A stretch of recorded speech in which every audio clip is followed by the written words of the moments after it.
50, the total number of players averaging 20 or more points per game this season. Compare this number to just 10 seasons ago in 2015, and there were only 19 guys accomplishing the same feat. Teams are putting up historic offensive seasons and shattering records seemingly every night, so you might be wondering, what about defense? Well, despite the common misconception, defense is actually still there in today's league, and some players still give their all in every possession on that end of the floor. But the massive overshadowing by the offensive push in the NBA has caused defense to be neglected and hidden. The players of today's game are so hard to guard with their ability to attack off the dribble and create their own shots. The spacing of this era after Steph Curry shot just a few three-pointers and everyone followed suit, and most importantly, the rule bending and changes that have made defense more difficult than ever before. The teams today are putting up higher points per game totals than teams that we have really seen in the past 30 seasons. And while the game has evolved and players are becoming more talented than ever before, is the defense really lagging behind that much? Does the NBA actually still play defense, or are they just letting their opponents score at will? Hello everyone, I'm Mason, and let's take a deep dive into what it takes to be a good defender in today's NBA. Make sure to drop a like, subscribe if you have not already, because a lot of you guys that watch these videos are not subscribed, so it would help me out a ton, so thank you very much for that. And if you want to support the channel even more, you can join as a channel member for a small subscription price every month to gain benefits such as early access content, members only polls, heads up on new videos, and more coming soon. Take me back to 1998 for the NBA Finals Game 6, Chicago Bulls versus the Utah Jazz. The Chicago Bulls dynasty chasing their 6th ring in 8 seasons, and the Jazz trying to come back, being down 3-2 in the series to get Stockton and Malone their first ring as a duo. Now, there is a very night and day difference between this kind of game and the modern era. You'll see a lot more slowed down play and a physical era of the game. Back in this era, it's not exactly that the defense was so great, offenses just were not that advanced yet. When you look at some possessions especially in the beginning of this game, you can see that the Jazz's offense is so stagnant and slow, causing them to not get very good shots up, such as this possession with John Stockton dribbling the air out of the basketball for about 15 seconds before finally getting a shot attempt. Now, there is no denying that the players of back in the day, the great players, would have been great in any era, but some of the role players or the guys who weren't as good may not have been able to survive in today's game, needing to be able to create their own shot, which some of them could not. Take this play right here, for example. Michael Jordan brings the ball up to the wing. They run a little bit of a misdirection to try to get Michael Jordan open. As you can see, the play wasn't anything insane. Scottie Pippen literally just ran around him. Michael Jordan backs up, and Brian Russell gets very lost in this action, and Michael Jordan gets a wide open three-pointer. Ooh, what a bucket. I can't believe he made that. When you look at today's game in comparison to the 90s, we see that the game does play a little faster. Guys are more skilled in all around parts of their game, having a lot of big men in the league who can shoot threes and mid-range shots, versus back in the day, you had a lot of guys that were specialists at one thing, such as if you had a good three-point shooter, chances are that was one of the biggest or only aspects of his game. While at times the defense may be a little lackluster in today's league, part of that is due to the rule bending and the rule changes, with guys being allowed to have that gather step, giving a little more leeway when it comes to carrying the ball. It allows an offensive player another bit of an advantage. The defensive 3-second violation also leaves the lane open for more drives and cuts, with 4 out of 5 guys on the court at any given time usually being able to knock down the three-point shot at a pretty high rate. It allows for offenses to pretty much do whatever they want to be able to score at will. So that may raise the question, well, what does good defense really look like? There's a couple of very good players that you can watch as an example of this. One of my favorites being Herb Jones of the New Orleans Pelicans. You can easily see his great decision making on the defensive side of the ball, his physicality, his active hands using his wingspan to his advantage. And the thing is, looking at a clip from today's game, if you pause it right at the beginning, you can notice a drastic difference in the way the game's played. Offenses are a lot more motion and free flowing in today's league, using multiple different players as possible misdirections to try to get someone open, while the actions were a little simpler back in the 90s. As you can see in this clip here, a simple little pick and roll with Alex Sarr slipping the screen leads to him getting the ball open at the high post. Obviously, it's a good decision for Kyle Kuzma to cut from the corner to the basket. Herb Jones makes an excellent defensive play, meeting Alex Sarr at the top and getting the ball from him. And here's another example in which, against the Knicks, Karl-Anthony Towns would drive to his strong hand against CJ McCollum, and because Jalen Brunson was so far far out on the 3-point line, Herb Jones uses that to his advantage to step in,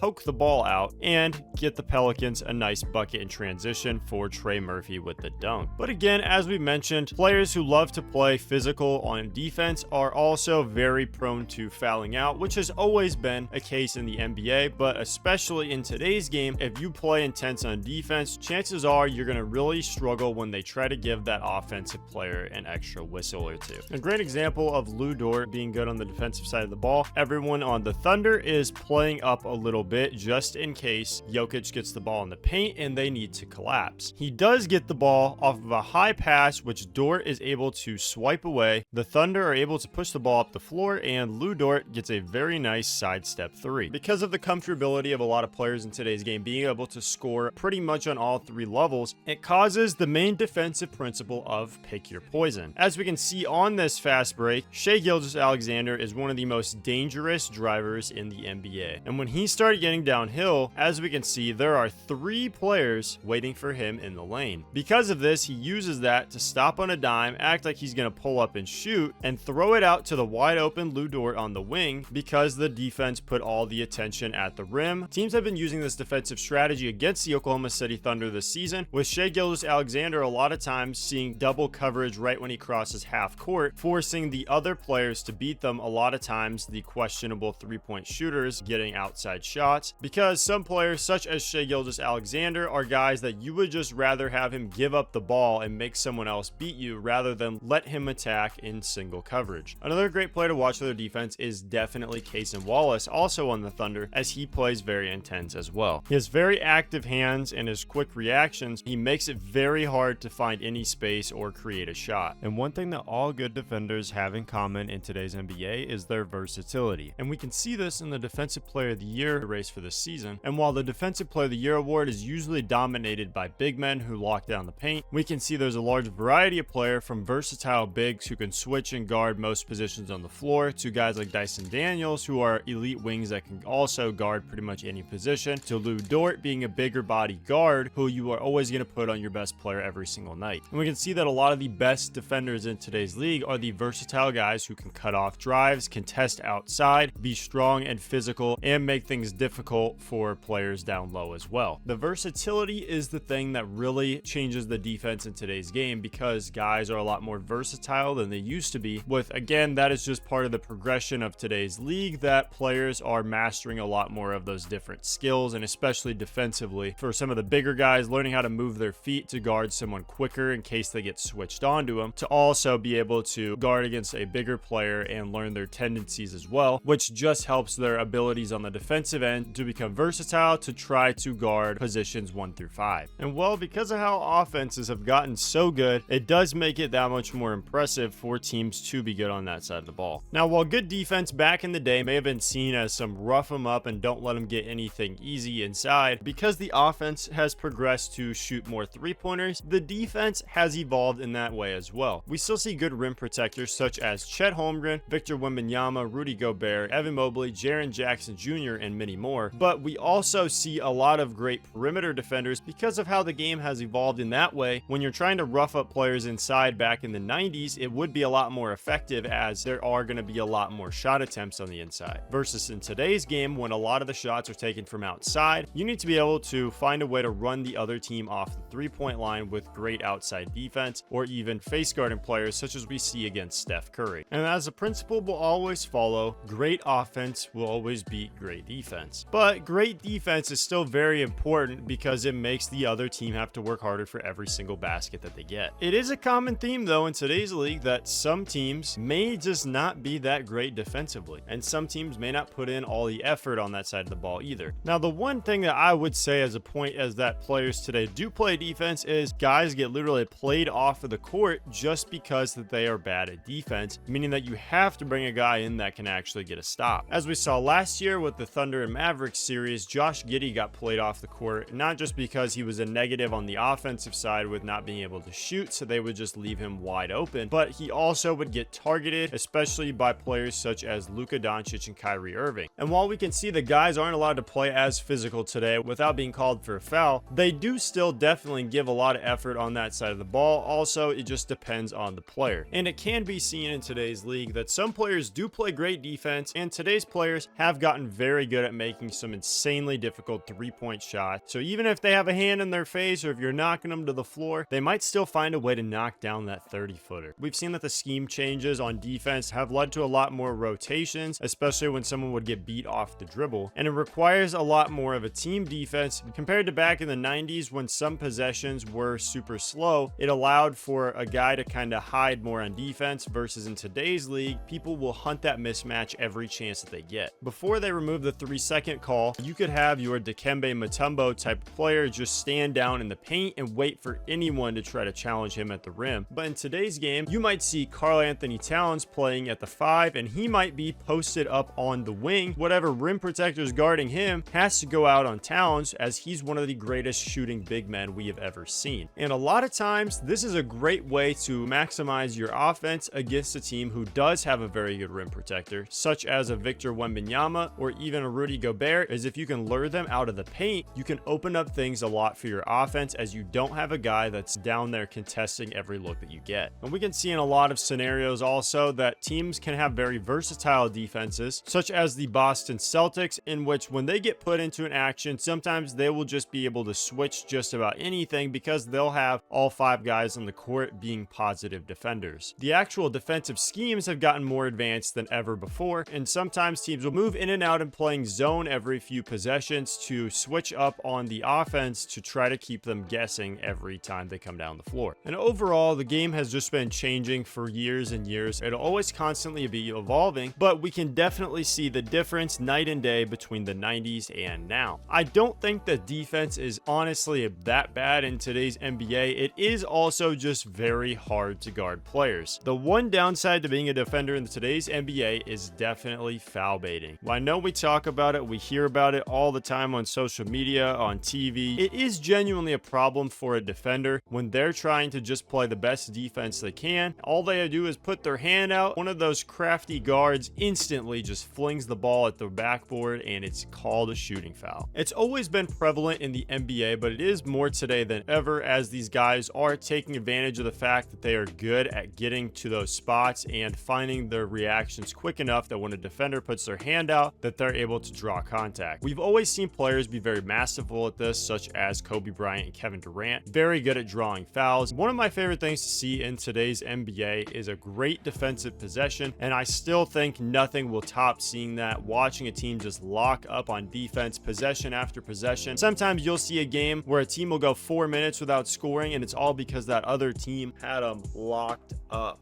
What do you think about today's defense in the NBA? I personally think, honestly, it could use some work, but I do think defenses are doing as much as they can without the officiating and the offenses doing any more to harm them. Defense will always be hard to play against an elite player, but especially in today's league where guys are so crafty and skilled and can sort of do everything on the court, it just makes it even more challenging for a guy to get a stop. Thank you all for watching today's video. Make sure to leave a like and subscribe to the channel. Turn on that notification bell so you don't miss a video. And as always, see you next time, cuh.